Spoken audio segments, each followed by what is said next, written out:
अस्सलाम वालेकुम, मैं हूं फैसल तारिड़। आज 6 जून जी ज़ेलेंस्की के लिए ड्रोना ख्वाब बन चुका है। रूस की जानब से क्या गुज़श्ता रात और क्या आज दिन दिहाड़े दिन की रोशनी के अंदर यूक्रेन के मुख्तलिफ शहरों पर बमबारी करके पूरे के पूरे शहर ही तबाह कर दिए गए हैं।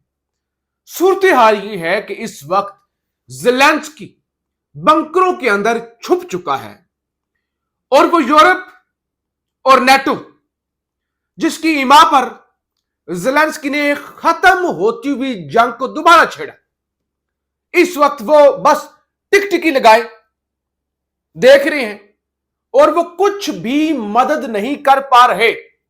मदद करना बहुत दूर की बात है कि वो कोई यूक्रेन को बचा पाए, मदद करें। या इस वक्त उनको अपनी फिक्र लगी हुई है कि हम अपने आप को कैसे बचाएं। पिछली वीडियो में मैंने आपको बताया था कि कितने ट्रेल के ट्रैक तबाह हो गए हैं।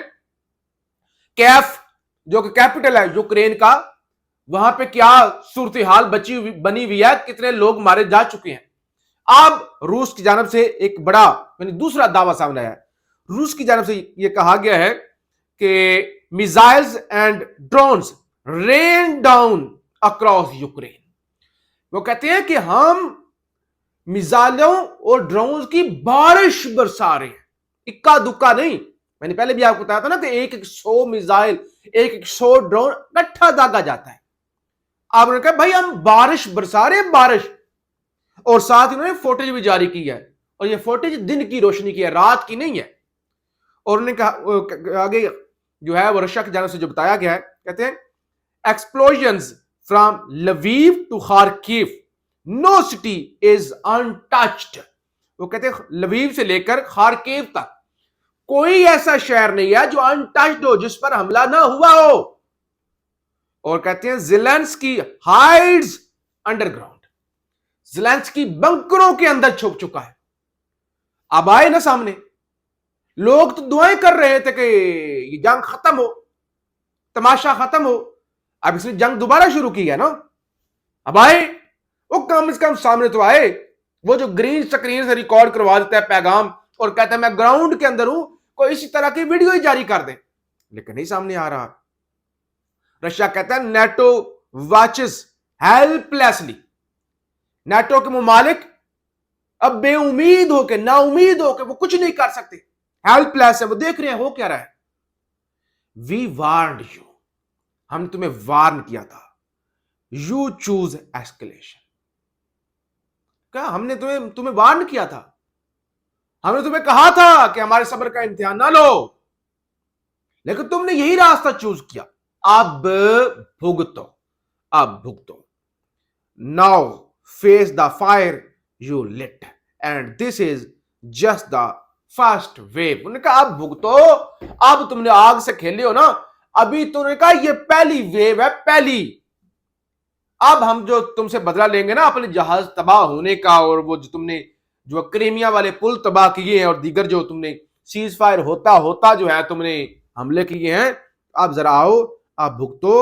अब पता चलता है कि तुम कितने जोगे हो। दूसरे नंबर पे मोदी कश्मीर पहुंचा है और आंजी ब्रिज है, आंजी ब्रिज, उसका इफ्तिताह किया है। कश्मीर के अंदर पिछले कई सालों से इसराइल के साथ मिलकर, यूएई के साथ मिलकर मोदी काफी डेवलपमेंट कर रहा है और इससे जाहिर पाकिस्तान को तो कंसर्न है ही है, लेकिन चाइना के लिए एक बड़ा कंसर्न है कि ये कर क्या रहा है। एक डिस्प्यूटेड एरिया के अंदर ये इतने बड़े बड़े जो चीजें बना रहा है, तो ये क्या कर रहा है। कश्मीर में खड़े होकर मोदी ने पाकिस्तान एक दफा फिर से ललकारा है कि हमने पाकिस्तान की तरफ घुस के मारा है। जब जब पाकिस्तान जो है वो सोचेगा भारत के बारे में, तो उसे ऑपरेशन संदूर याद आएगा। तो क्या मोदी हर जगह पे जाके ऑपरेशन संदूर का ही ववेला करता है। वो कल जो है एक मौसमियात के वजह से दिन था, मोदी ने एक पौधा लगाया, उसका नाम भी संदूर रख दिया। मोदी की अपनी शादी तो हुई नहीं, लेकिन जो तमाम भारत के अंदर खवातीन है, भारत में रिवाज है कि जो पति होता है ना, हस्बैंड, वो अपनी पत्नी को संदूर देता है। अब मोदी पूरे हिंदुस्तान की खवातीन को संदूर बांटता फिर रहा है।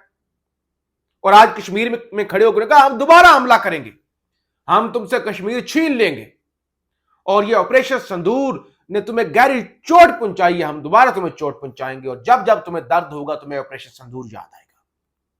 اور دوسری طرف آپریشن بنیاد المرصوص, اس کا چرچے.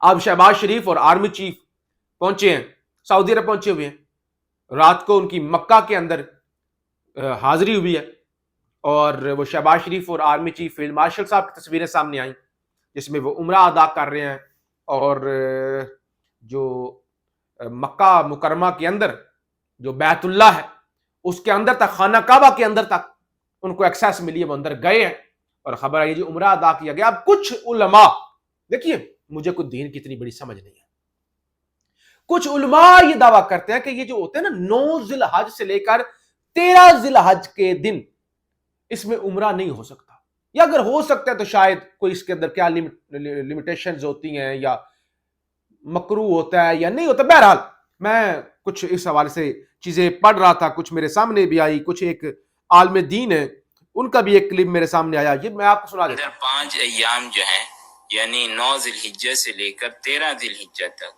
یہ جو 5 ایام ہیں ان کے اندر جو ہے وہ عمرہ کی ادائیگی کو منع کیا گیا ہے کہ ان ایام کے اندر عمرہ ادا نہ کیا جائے, باقی سال کے تمام دنوں کے اندر عمرہ ادا کیا جا سکتا ہے. تو یہ یعنی مختلف باتیں ہو رہی ہیں کہ یہ کون سا, یعنی کیا ان کو نہیں پتا تھا کہ ان ایام میں عمرہ ہو سکتا ہے یا نہیں ہو سکتا. بہرحال یہ ایک مذہبی معاملہ ہے اور شرعی معاملہ ہے, تو آپ لوگوں میں سے اگر کسی کو اس حوالے سے کوئی نالج ہو تو وہ کامنٹس میں جو ہے وہ رائے دے سکتا ہے کہ کیا عمرہ ہو سکتا ہے یا نہیں ہو سکتا. بہرحال ایسے ہی مذہبی معاملات پر تنقید یا تنقید کی زد میں ایسی چیزوں کو لے کر آنا مناسب نہیں ہوتا. تو بہرحال وہ سعودی عرب پہنچے اور انہوں نے یہ عمرہ کیا, اور پاکستان کے اندر مختلف حوالوں سے اس پر تنقید بھی ہو رہی ہے. اچھا جی, اب اور کیا ہوا ہے. خواجہ سعد رفیق کو اچانک ان کی دل کی دھڑکن تیز ہوئی, دل کا انہیں مسئلہ ہوا, اور انہیں جو ہے وہ ہاسپٹل منتقل کیا گیا. خبر یہ ہے کہ سابق وفاقی وزیر اور مسلم لیگ نون کے رہنما خواجہ سعد رفیق کی طبیعت ناساز ہو گئی. خاندانی ذرائع کے مطابق خواجہ سعد رفیق کو طبیعت ناساز ہونے پر Punjab institute of cardiology Lahore shift کیا گیا, چند دن پہلے جہاں پہ شاہ محمود قریشی صاحب کو شفٹ کیا گیا تھا.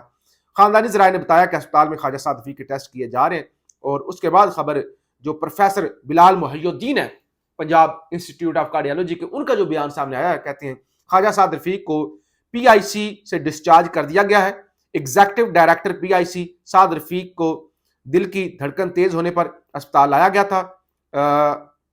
سعد رفیق کی ای سی جی سمیت دیگر ٹیسٹ بھی بہتر آئے ہیں, اور سعد رفیق کو فوری طبی امداد دینے کے بعد اسپتال سے ڈسچارج کر دیا گیا ہے. اور خواجہ سعد رفیق کی جانب سے بھی جو بیان سامنے آیا ہے اس میں کہتے ہیں کہ آج نماز جمعہ کی ادائیگی کے دوران اچانک طبیعت خراب ہو گئی تھی, علاج کے لیے پنجاب انسٹیٹیوٹ آف کارڈیالوجی لے جایا گیا, ضروری علاج معالجہ کے بعد الحمدللہ ڈسچارج کر دیا گیا ہے. میڈیا رپورٹس کے باعث احباب اور مہربانوں کی پریشانی لاحق ہوئی. تمام احباب اور کرم فرماؤں کی دعاؤں کا بہت بہت شکریہ. تو حالات ہی ایسی ہیں, اتنی زیادہ گرمی, ہیٹ ویو, اور یہ عید کے دنوں کے اندر تو خصوصی طور پہ گرمی بڑھ گئی ہے, تو گھروں کے اندر لوگ بیٹھے ہوئے بیمار ہو رہے ہیں. اندازہ کریں جو جیلوں کے اندر ہے, جو جیلوں کے اندر لوگ قید ہیں, اور وہ خاص طور پہ جو بے قصور ہیں, کیا ان پہ گزری ہوگی. پاکستان